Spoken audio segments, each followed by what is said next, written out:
We'll go on the record in the matter 25 CF37, State of Wisconsin versus Jared Stewart. The state appears through District Attorney Kevin Schmidt in person. Mr. Stewart appears in person with his counsel. And you're Mr. Graham? Correct, Your Honor. Zachary Graham. We're set today in this matter for a plea and sentencing. The parties have reached an agreement. Mr. Graham, please recite it for the record. Thank you, Your Honor. The agreement would call for Mr. Stewart to plead guilty to count 5, manufacture THC under a deferred judgment of. Now this is where things get legally interesting. The defense is clearly trying to walk a tightrope, accepting responsibility while minimizing long-term damage. That mention of federal firearm implications, that's huge. Even a misdemeanor tied to controlled substances can trigger federal consequences, especially for someone with a military background. So this deal isn't just about avoiding jail, it's about preserving rights, career, and identity. But here's the real question. Is this justice being carefully tailored or strategically softened? What would you do if your livelihood was on the line? Conviction for 3 years. He would also plead guilty to a misdemeanor count of possessing THC, getting convicted on that misdemeanor count. Withheld sentence with or without the PSI, pay costs, and then probation being that he have no use or possession of non-prescribed controlled substances, do an AODA evaluation, follow the regs, and then counts 4 and 6 would be dismissed and read in.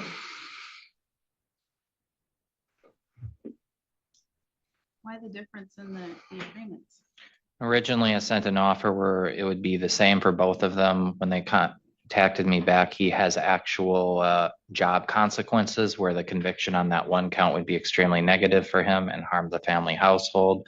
I respond back, so long as one of them was actually convicted of it, I'd be fine with the DGOC on the other, especially since there'd be supervision in the home. And my mind was, I really was more concerned about protecting the child than the other things, given this circumstances I already described in the public interest and sentencing argument in the other case. Am I remembering correctly that you have military background? Yes, I'm the National Guard, Your Honor. Okay, so then that would be the impact. And Mr. Graham, you thoroughly researched the conviction of a misdemeanor of the same? We have, Your Honor. There's a potential that the federal government will determine him as an unlawful user of a controlled substance, and then he would have potential firearm ramifications. The plea here doesn't involve using. In my experience, that typically will sometimes bar you from purchasing a new firearm, but it's not going to do anything to affect your current firearm rights. So given that. This case might look like a routine plea deal at first, but don't let that fool you. We're talking about a veteran, a father, and a decision that could impact his career, his rights, and his entire family's future. One wrong move here and everything changes. But here's the twist. The court is balancing punishment with protection. Protection of a child, protection of a household, and possibly protection of a second chance. Stay with us because what happens next raises a serious question: should the system prioritize justice or stability? And before we go further, make sure you subscribe to the channel so you don't miss cases like this. I think this is the safest way while still taking accountability to address this case in an appropriate way and also hopefully protect his guard service moving forward. How long have you been married? 11 years, remember correctly. Ms. Stewart, how long have you been married? 12 years, 12 years. All right. And, I don't delve into the personal aspects of these kinds of things, but I get protecting the family unit, and in the end, it's protecting your young daughter who is, well, you heard what I talked to your wife about, but you both thoroughly talked about this and you're okay with it? Sure. Okay. I understand the ramifications of employment. And I understand needing to provide for your family. Are you the breadwinner? Yeah, I'd submit that they both contribute to financially supporting the household. Both pretty dual. Yes. Okay. Yes. We're just worried about how this is going to impact your ability to be in the guards. Yes, Your Honor. Okay. All right. Plea questionnaire waiver of rights form, deferred judgment of conviction. Yes, Your Honor. Bring them up. Thank you.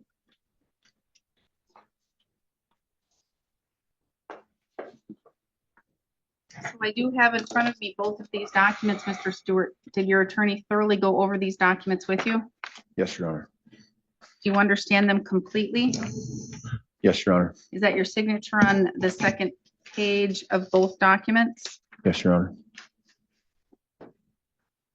Formal motion to amend, I don't know which count you're amending, count 1 or count 4, or you're adding? Yeah, it'd a have to be count count 4 because the DJOC is on count 5. 5. Yeah. So amending count 4 to possession of THC simple, So made. granted. So you are pleading guilty to 2 counts here, Mr. Stewart. 1 count of possession of THC tetrahydrocannabinols simple. That means as a misdemeanor without anything else.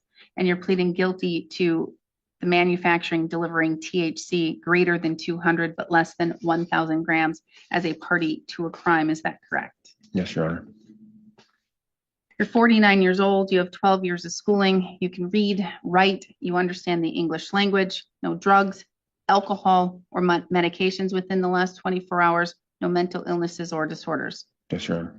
Did your attorney thoroughly go over with you what the state would have to prove your guilt beyond a reasonable doubt?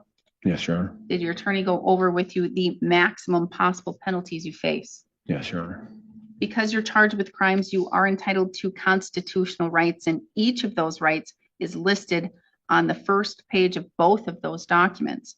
Did your attorney thoroughly go over those rights with you? Yes, Your Honor. Do you understand them completely? Yes, Your Honor. Do you need me to go over those rights with you in any more detail? No, no, Your Honor. You understand that by pleading guilty to these counts, you're waiving and giving up those rights? Yes, Your Honor. Do you understand that if you're not a citizen of the United States, your plea could result in your deportation? Yes, Your Honor. Do you understand that you are pleading guilty to 1 felony count, but the court is being asked to have that as a deferred judgment of conviction?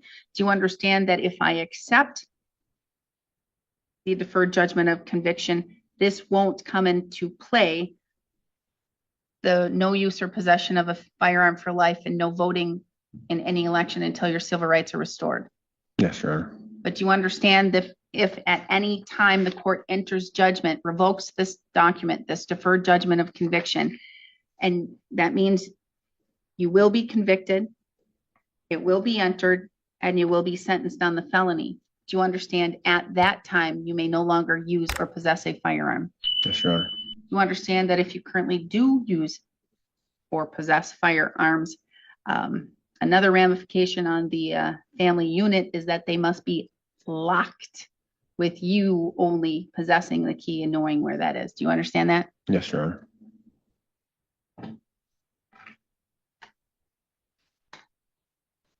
Do you understand that here the state would have to prove on or around February 26, 2025, you possessed a substance, the substance was a controlled substance that contains THC, and that you knew or believed that substance was a controlled substance containing THC? Do you understand what the state would have to prove? Yes, Your Honor. Do you understand the maximum possible penalty could be a $5,000 fine or up to 6 months of incarceration or both?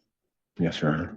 Do you understand that as it relates to count 5, manufacturing THC greater than 200 grams but less than 1,000 grams as a party to a crime, the state would have to prove on or around February 26, 2025 in Burnett County, Wisconsin, as a party to a crime, you manufactured a controlled substance, to wit, tetrahydrocannabinols, in an amount of more than 200 grams, but not more than 1,000 grams, or more than 4 plants containing the THC, but not more than 20 plants containing THC.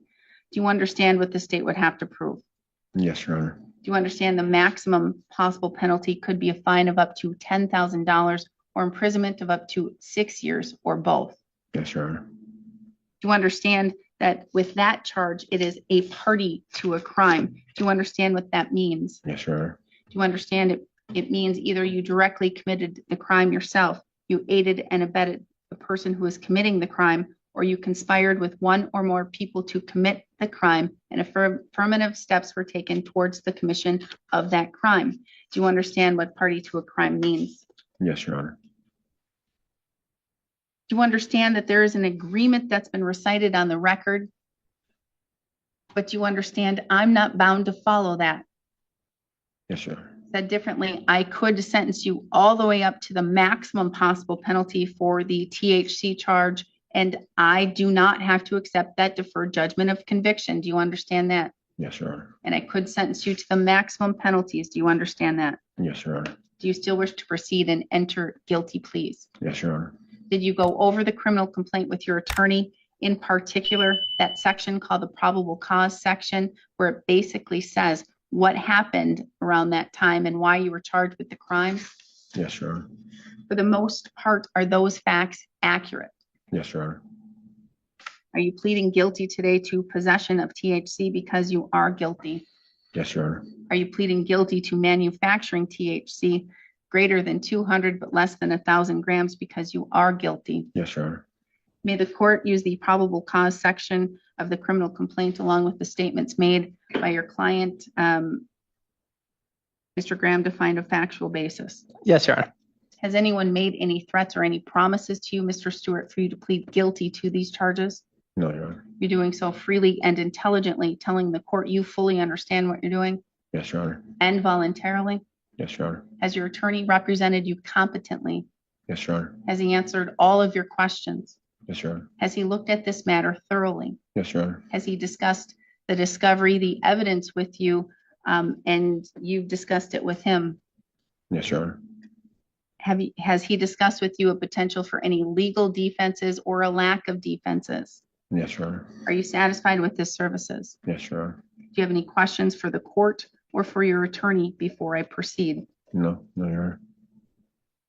As to amended count 4, possession of THC as a misdemeanor, how do you wish to plead? Guilty. As to count 5, manufacturing, delivering THC, an H felony as a party to a crime, how do you wish to plead? Guilty. The court will find your pleas of guilt are done knowingly, intelligently, and voluntarily. I'm going to find that you understand your constitutional rights and what it means to waive and give up those rights. I'm going to find a factual basis to accept your pleas of guilt. Based on that, I will find you guilty of both of those charges. A judgment of conviction will be entered as to count 4. As to count 5, the court will hear argument as to whether to accept the deferred judgment of conviction. Mr. Schmidt. As I've already outlined, there will be actual convictions in both these cases for accountability purposes. There will be some degree of supervision to make sure that their daughter isn't being further exposed. Like I said, the most I'll say on evidence for it going outside the home, there's circumstantial evidence. It is speculative. There may still be consequences to Mr. Stewart because of the misdemeanor THC conviction.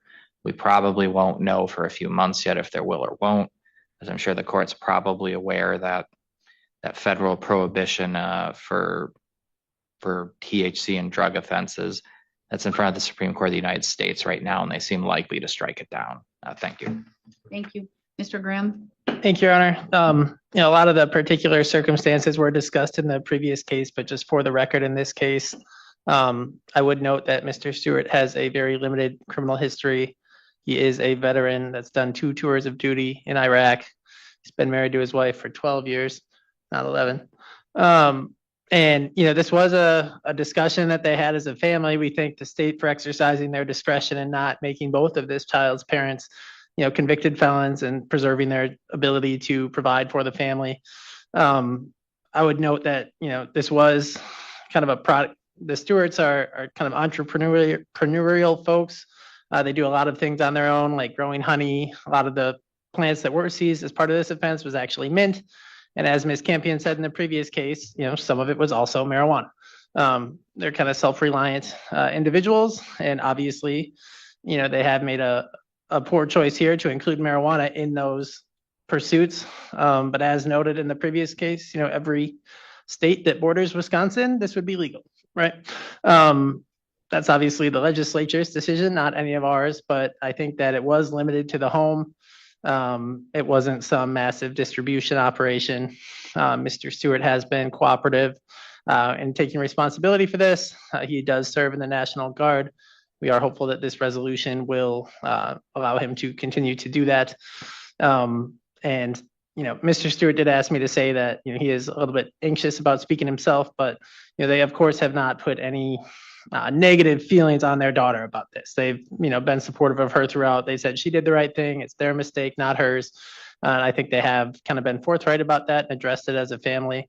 And they're showing her that when you make mistakes, you take accountability for it. And I think that it's going to be a healthier situation for all of them moving forward. So given all of those factors, I think it is an appropriate resolution. In terms of the gravity of the offense, I don't think that the public is served by him getting convicted of the felony and not being able to serve in the Guard anymore. And in terms of rehabilitative needs, I think that he's had a pretty eye-opening experience already in spending 2 nights in jail, being charged with a felony, watching what his wife has had to go through as well.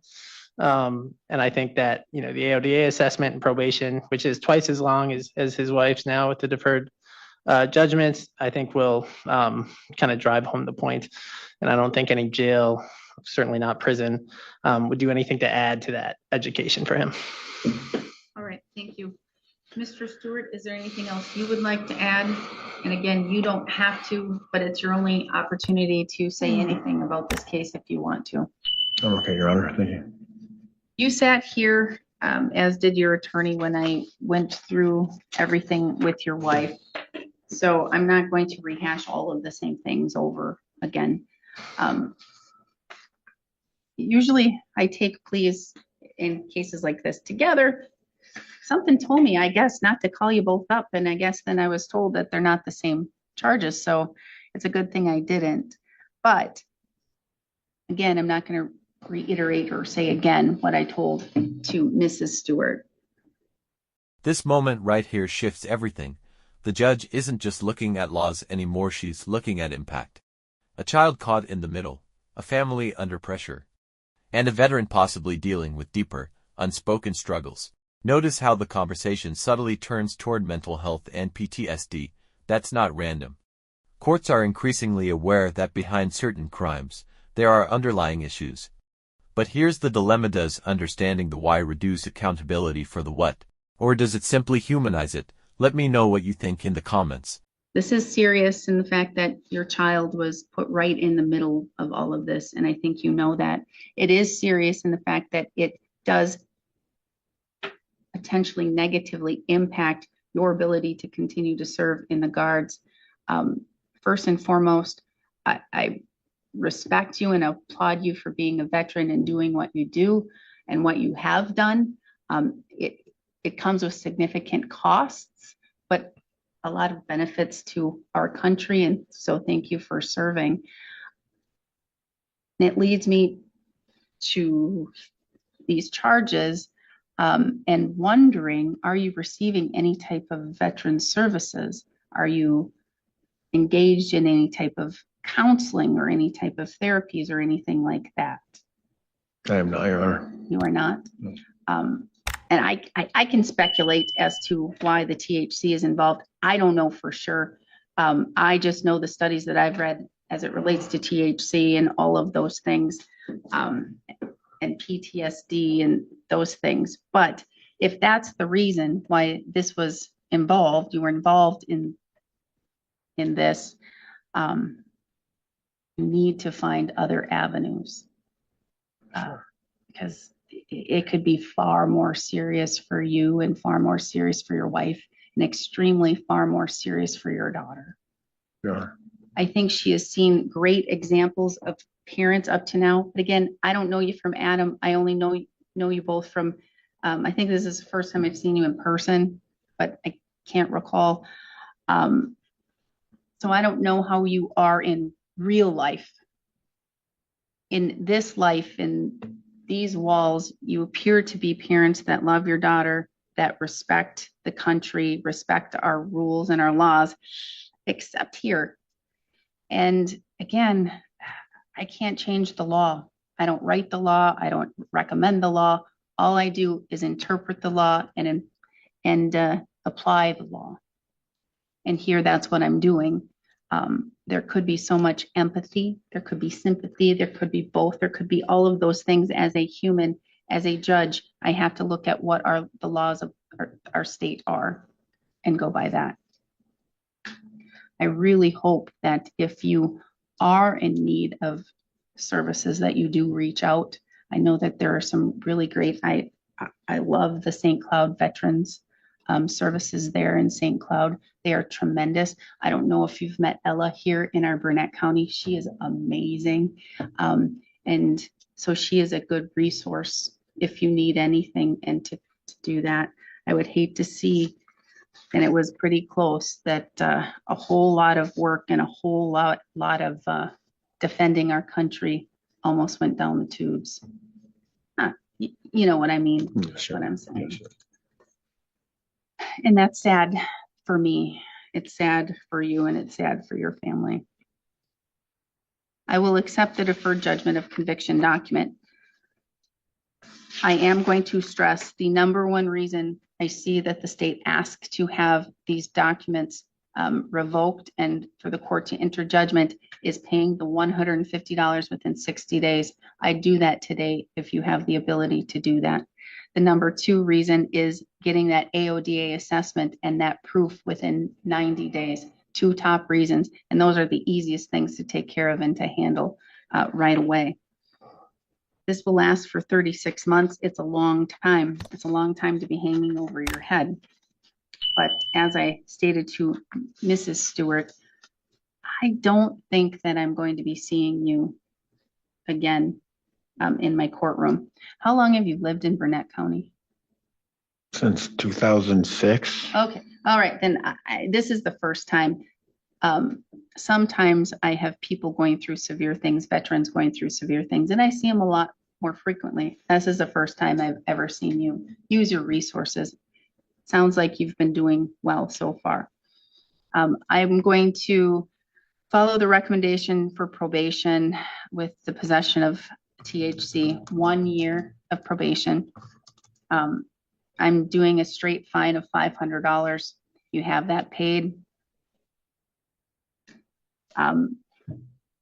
The AODA assessment and follow through, you have to do that anyway. Absolute sobriety. I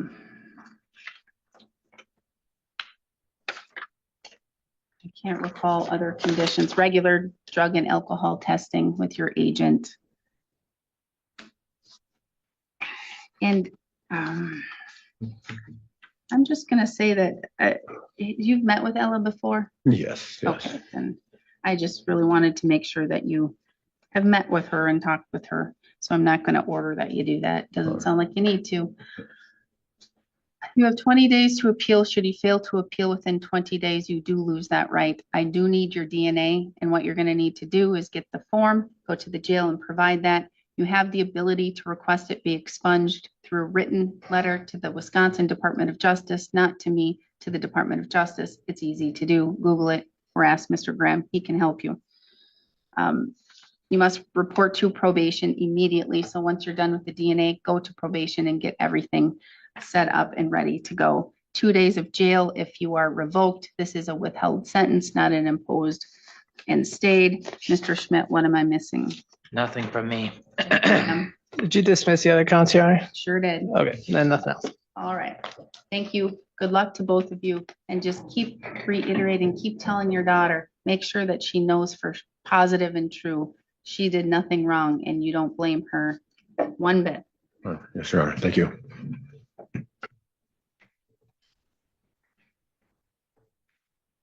Mr. Flodine.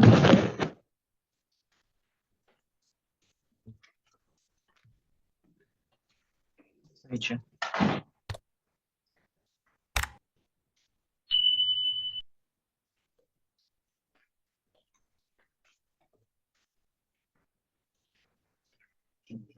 So he wants his, I made one change on the DGOC. He wants his payments to be on the 18th of the month, not the 1st of the month. Okay. Just for Are you bill still in payment. Nebraska? I am. Okay, same address? I just updated it. Okay, oh, outside? No, like a few days ago, Oh, let me just check. 8405. Oh, you did. Okay. Telephone still ends in 7060. Yes, Your Honor.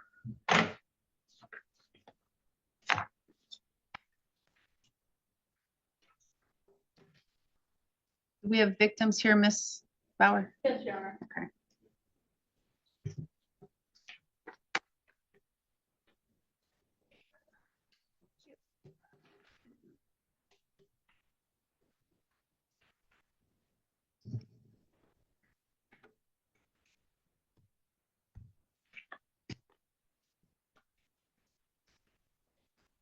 We will go on the record in the matter 25 CF 140, State of Wisconsin versus Micah Flodine.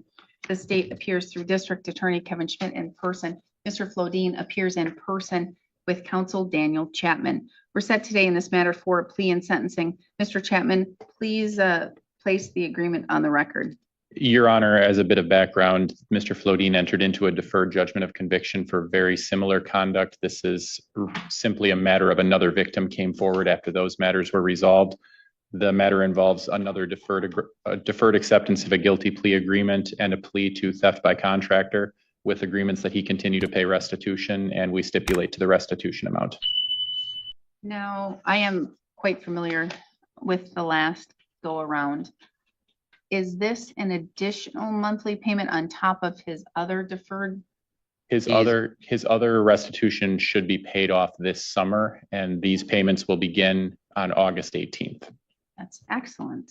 That's why it's staggered for when it starts, when it does. Okay. Well, that is good to hear with that case. All right. And so we do have a victim here who would like to make a statement. I'm going to have her, okay, come on up here and have a seat right there at the black desk. You can either state your full name or you can just state initials, whatever you prefer. My name is Tammy Klatt. How do you spell Klatt? Klatt. Thank you. And I can say how this affected me. I feel that Burnett County did not protect and serve my rights. They did not care about my rights whatsoever. I entered into this agreement with Micah, I believe in June of 2022. It was reported to the Burnett County Sheriff's Department in the fall of 2023. Or no, I'm sorry, 2024. It took numerous phone calls to Burnett County Sheriff's Department to find out what was going on. I left messages with the sheriff herself, no return calls. There's one person in the DA's office that I could call and talk to that actually listened to me, empathized with my case. And in between this time, I also did research to see that numerous cases like this had been going through court with the defendant. And it was very frustrating that it took so long to get my case to trial and be heard. In fact, to the point where we're almost at the statute of limitations. And then being told by the DA that I have a choice, that either I can get my money back or criminal charges can be placed. But if I were to go for criminal charges, he probably wouldn't end up in jail, that he'd be let out soon. And then definitely no guarantee that he'd have to pay the money back. So, and I understand as your position, you're upholding the law as it's written and there's nothing you can do about that. I think that is absolutely pathetic because it doesn't protect the innocent people. To me, that helps criminals. I also submitted the money that was spent to get preparations for this building to be built, and that was denied. That could not be submitted to be as paid as restitution.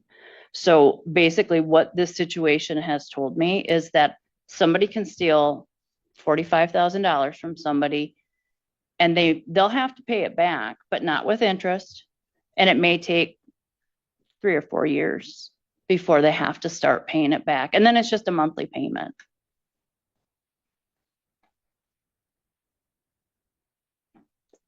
If you want to explain a little bit more, I only know what facts are in the complaint. What were you Mhm. trying to build? A garage, a big pole barn, basically. And he came and put some of the post frames out and then just left. And initially, this caused lots of arguments between my husband and I because I wanted to take him to court right away. He wasn't returning. We sent several messages, phone calls, and nothing. And my husband was more, let's be nice about it, sort of thing, and we'll get more done. And I'm like, no, he walked away. Let's take him to court. But I listened to my husband. And so the frame was there. So finally, my husband said, if you don't come and fix this, I'm going to contact an attorney. And he sent him that text, I believe, in May, and said, if you're not here by July 15th to replace these rotted frames that sat all winter long, that are no longer good, and to start building what you agreed to build. And he showed up on July 12th to remove the frame that had sat through the winter, and then put up another frame and left it. And then when I saw on Facebook Marketplace that he was selling all of his tools, I messaged him. I said, so you're not coming back? And he's like, no, you're next on our list. This was in October of 2024. You're next on our list. We're going to be right there. And then I saw him post in South Carolina of a beautiful roof he had just finished, him and his guys. And so I made a comment on that post saying, are you ever going to pay the people in Wisconsin that you owe money to with this? And I was blocked. No response, no nothing. So that's my frustration. Thank you, Ms. Clapp. Mhm. You want to go have a seat in the back, you may.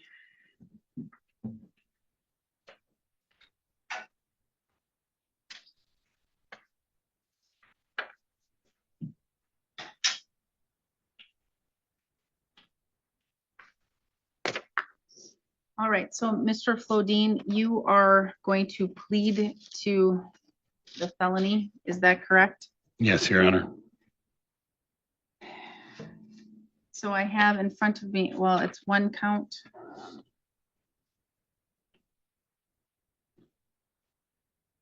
Greater than 10, but less than $100,000, doesn't matter which count it is that he's pleading to, No, 2 or 3? He pleading to 2, well, 1, 2, or 3, I guess. Theft by contractor greater than okay. I was gonna say, I think there's just one Yeah, it's count. 2 or 3. So we'll go with count 2. Judge, there's only one count. Yes, Oh, sorry. I'm sorry. I was looking at the old case. I pulled up the old deferred to see the difference. All right, so you're Process of pleading pulling to that up the to sole verify. count. Theft up by a contractor greater than 10 but less than $100,000, a class G, correct, Mr. Flodine? Yes, Your Honor. I have in front of me this plea questionnaire waiver of rights form. I also have in front of me the deferred judgment of document or deferred judgment of conviction document. Did your attorney thoroughly go over those with you? Yes, Your Honor. Did he essentially read them all to you word for word? Yes, he did. Did you sign both of those documents? I did, Your Honor. Attached to the plea questionnaire, I do have what the state would have to prove your guilt beyond a reasonable doubt, as well as the maximum possible penalty. Did your attorney thoroughly go over that with you? Yes, Your Honor. So you fully understand everything contained in both of these documents? I do, Your Honor. You're 38 years old. You have 12 plus years of schooling. You can read, write. You understand the English language. You do not have any drugs, alcohol, or other medications in the last 24 hours and no mental illnesses or disorders. Yes, Your Honor. Because you're charged with crimes, you are entitled to constitutional rights, and each of those rights is listed on the first page of this plea questionnaire. Did your attorney thoroughly go over those rights with you? Yes, Your Honor. Do you understand them completely? I do, Your Honor. Do you need me to go over those rights with you in any more detail? No, Your Honor. Do you understand that by pleading guilty, you're waiving and giving up those rights? Yes, Your Honor. Do you understand that if you're not a citizen of the United States, your plea could result in your deportation? Yes, Your Honor. Do you understand that you are pleading guilty to a felony? As such, if judgment is entered, you will no longer be able to use or possess a firearm for life. Yes, Your Honor. No longer able to vote in any election until your civil rights are restored. Yes, Your Honor. And do you understand here the state would have to prove that on or around November 24, 2023 in Burnett County, Wisconsin, you entered into an agreement for the improvement of land. You received money from the owners JK and TK, and without consent of the owners and contrary to your authority, you intentionally used any of the money for any purpose other than the payment of claims due or to become due $44,173.71 from you for labor and materials used in the improvements before all claims were paid in full, contrary to Wisconsin law. Do you understand that? Yes, Your Honor. Essentially, your attorney has it much clearer than the criminal complaint.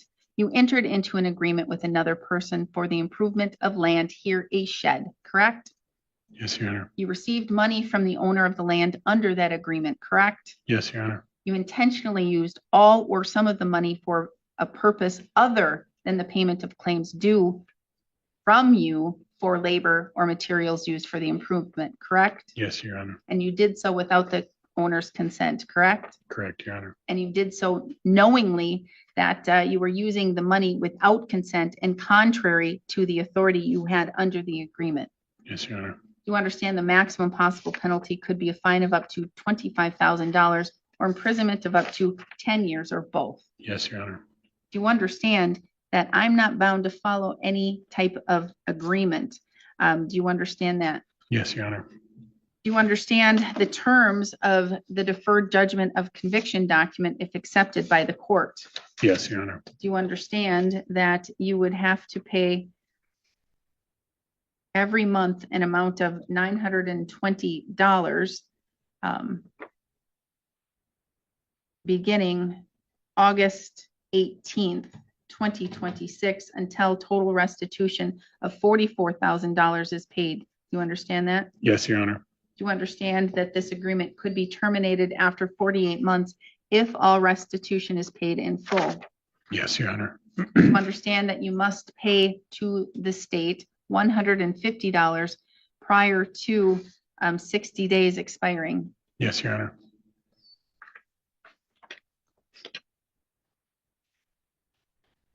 Did you go over the criminal complaint with your attorney? In particular, it's that section where it basically says what happened around that time and why you were charged with this crime. Yes. For the most part, are those facts accurate? Yes. Did you in fact take money as a contractor greater than $10,000 but less than $100,000? Yes, Your Honor. And you had no consent of the owners to do so? Yes, Your Honor. And that was not in line with the agreement that you entered into? Yes, Your Honor. Mr. Chapman, may the court use the probable cause section of the criminal complaint to find a factual basis as well as the statements made by your client? Yes, Your Honor. Has anyone made any threats or any promises to you for you to plead guilty to this charge? No, Your Honor. You're doing so freely and intelligently, telling the court you fully understand what you're doing Yes, Your Honor. and voluntarily? Yes, Has your attorney represented you competently? he has. Has he answered all of your questions? Yes, Your Honor. Has he looked at this matter thoroughly? Yes, Your Honor. Are you satisfied with his services? I am, Your Honor. Any questions for the court or for your attorney before I proceed? No, Your Honor. As to count one, theft by a contractor greater than $10,000 but less than $100,000 as a Class G felony, how do you wish to plead? Guilty. The court will find your plea of guilt is done knowingly, intelligently, and voluntarily. I'm going to find that you understand your constitutional rights and what it means to waive and give up those rights. I'm going to find a factual basis to accept your plea of guilt, Based on that, I will find you guilty of theft by a contractor as a Class G felony. Mr. Schmidt, argument as to whether or not to accept. Judge, I'd ask you to accept the deferred judgment conviction. Had our office known about this back when this happened, it would have been part of the other one. We know that the deferred judgment conviction in the other case worked, as the victims are about to be made whole on that very soon. In this case, financially, the victims will be off better than if this went to trial and we won and we had to do a restitution hearing. I think the court gathered from the victim here that they have very negative feelings about what happened to them with what happened with Micah Flodine. It felt like a betrayal. The crime that Micah Flodine committed here is theft by contractor, which, despite how the statute is titled, it is the offense of using any of the amounts that were given in the contract for a purpose other than the contract before all claims were done and due. What that means is that it's not a crime to take a job and not finish it, is not a crime to do a bad job, is not a crime to breach a contract. Those are all things that Micah Flodine did, and the victims are very harmed by it. In this case, you know from hearing the victim's statement, Micah Flodine didn't just take the money and disappear. He did do some work. He did buy materials. The $44,173.71 that were paid to him, he did use some of it on the job. He wound up not finishing the job.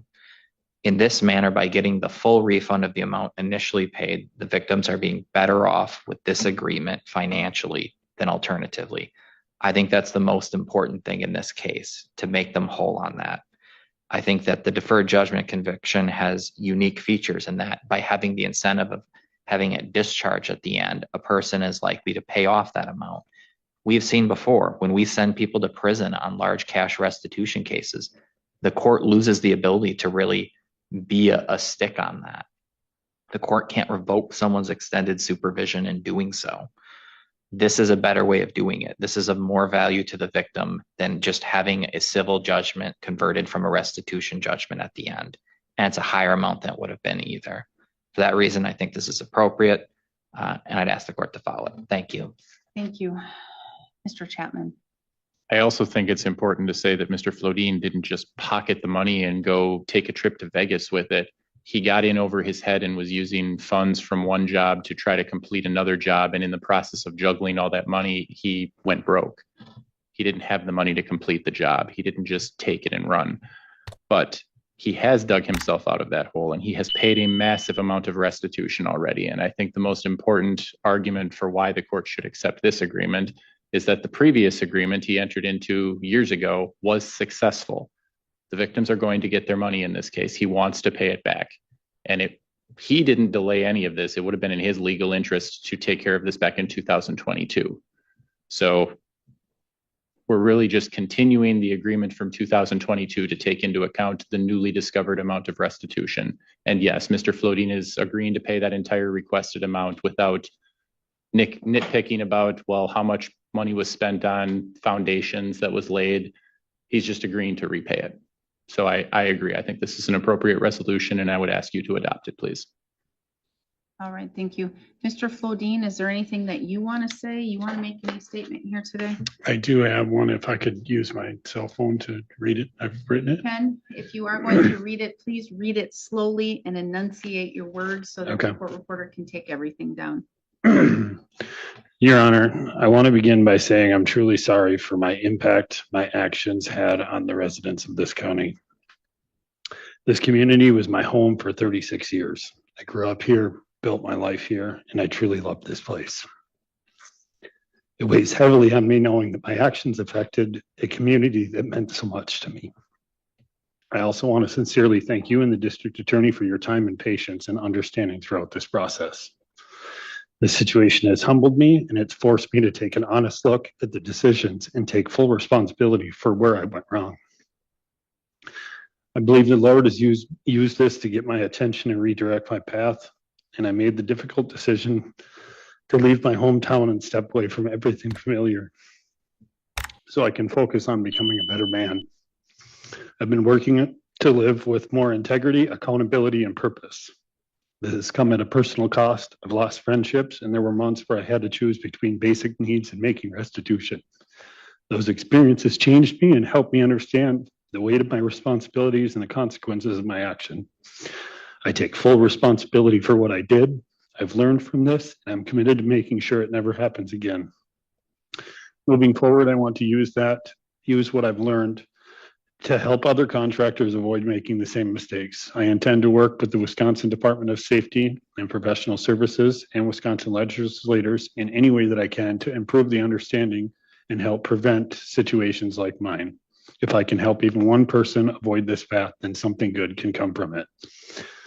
I'm committed to continue to grow and do better and make things right moving forward.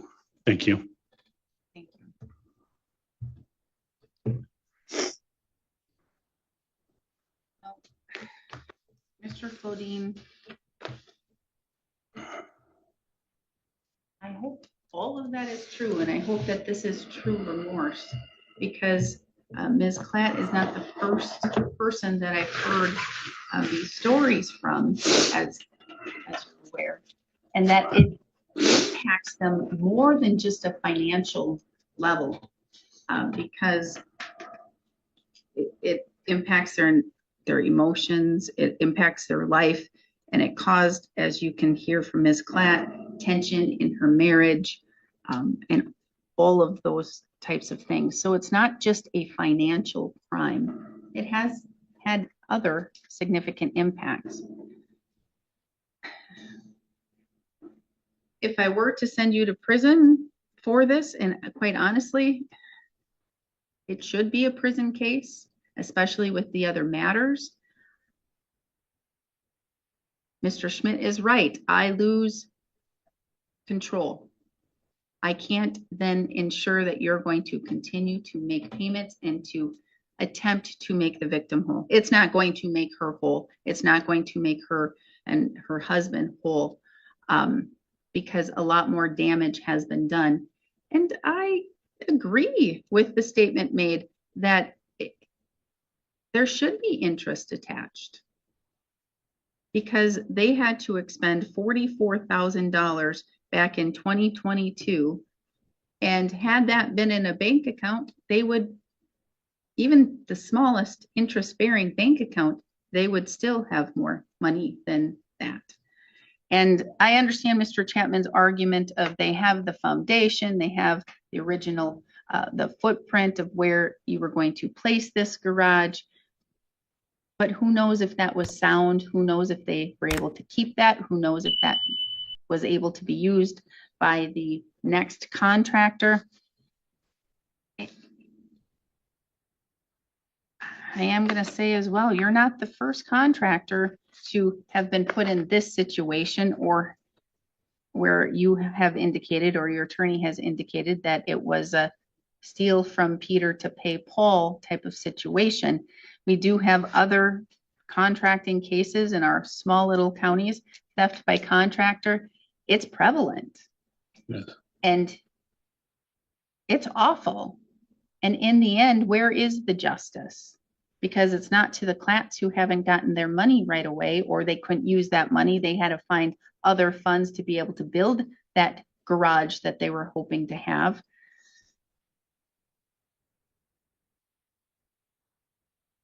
It impacts our small communities immensely.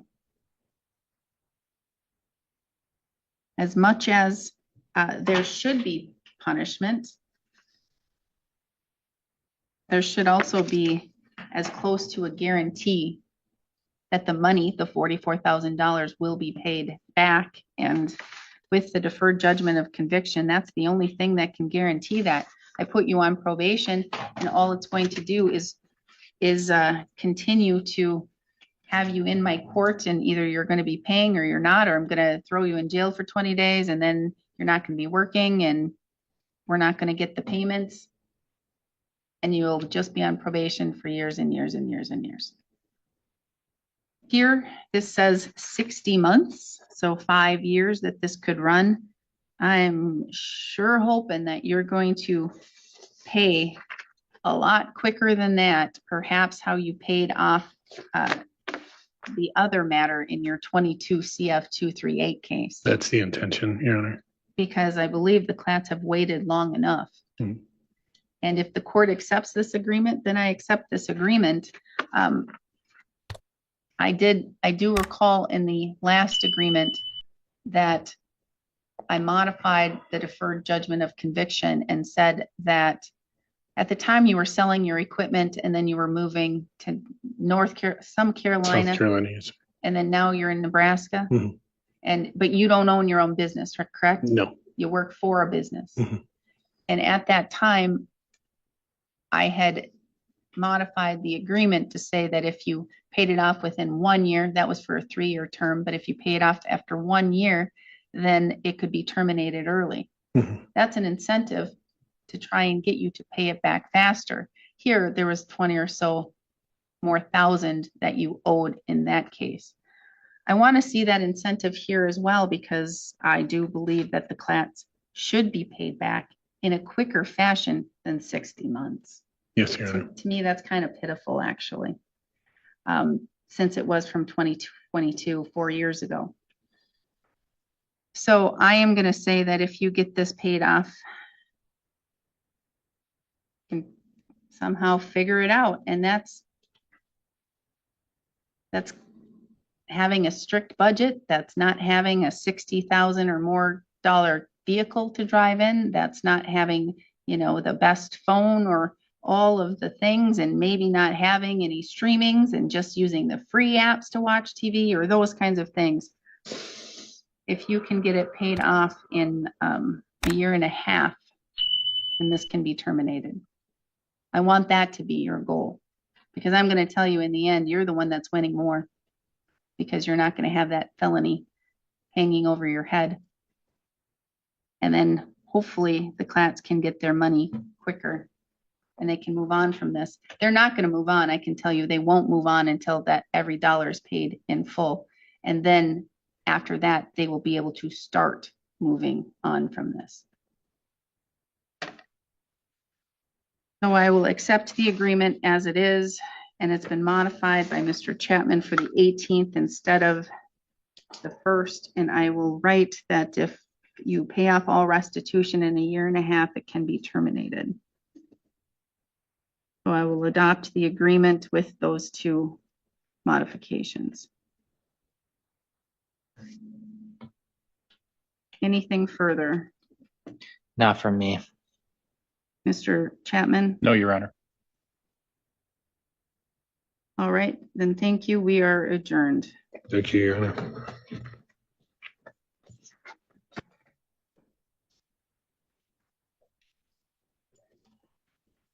Yes, in 1 second. I'll be right back in. I'm just going to take Mr. Flodine outside and look for my other clients.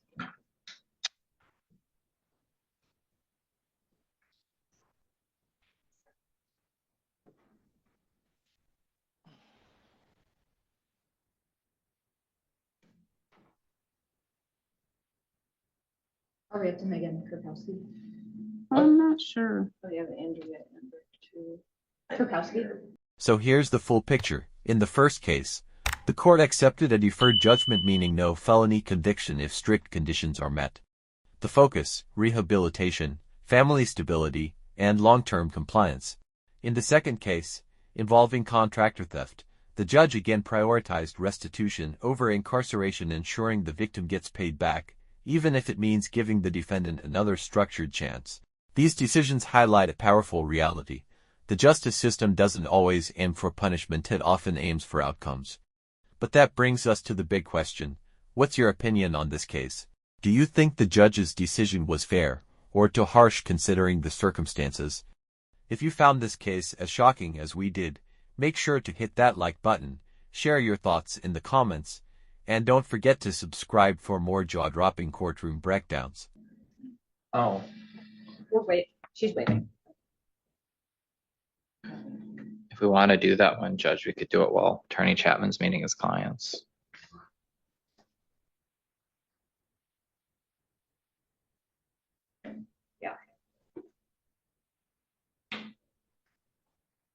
I have court full county. Oh, shoot.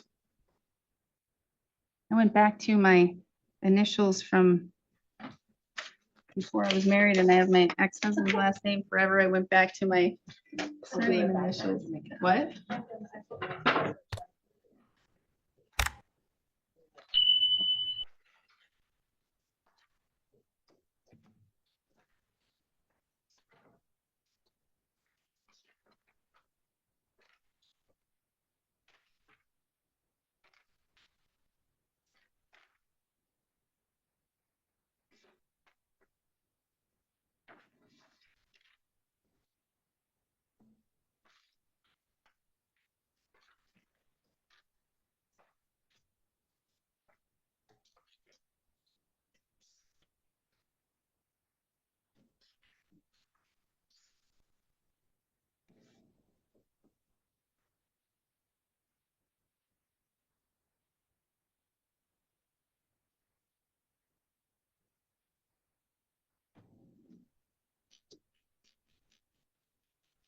If court went in full. At 3:30. It's just a waiver of prelim. This is a waiver? Yep. Okay. May I approach? Yes. I was just gonna say that I can either message the judges or I can have Mary do it.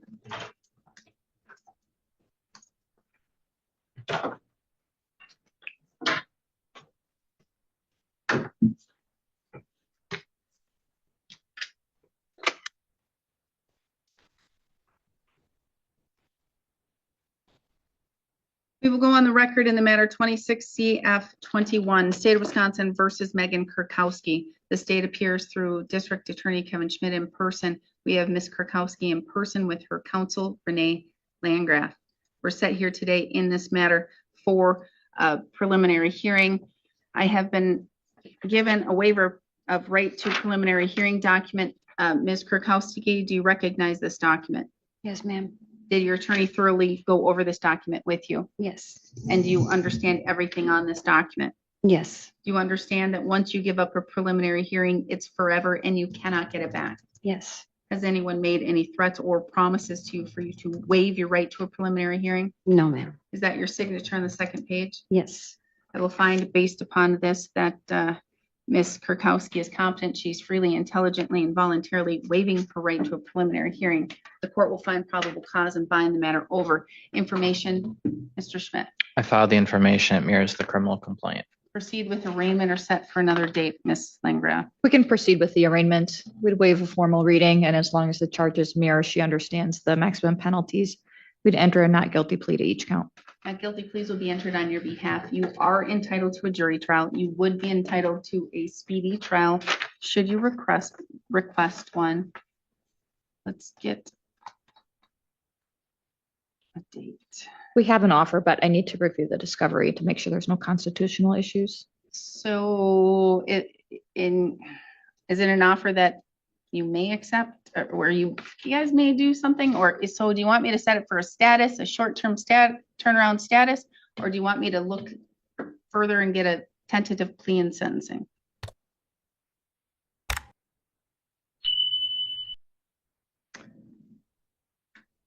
I'm fine with either or. Let's just do the status maybe in a month. There's a few things that might be issues, so I just want to make sure that if, Well, I can give you a status on May 7th.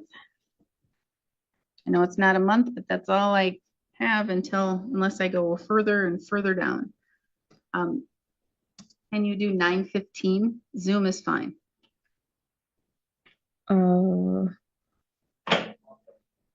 Or anytime in the morning that works for you, I can slot you in, even if it's double booking. you said May 7th? Yes. Oh, at what time? 9:15? Oh, yeah, I'm already here at 10, so. Oh, are you here at 10? For me? Yep, we have a status at 10. On James Taylor. Oh, yes, let's just add it at 10 then. I Okay. didn't see it. I must not have written that down. Oh, yeah, my 7 looks like a 2. May 7th at 10. We'll see you then. You can come get your notice and you're free to go. Thank you.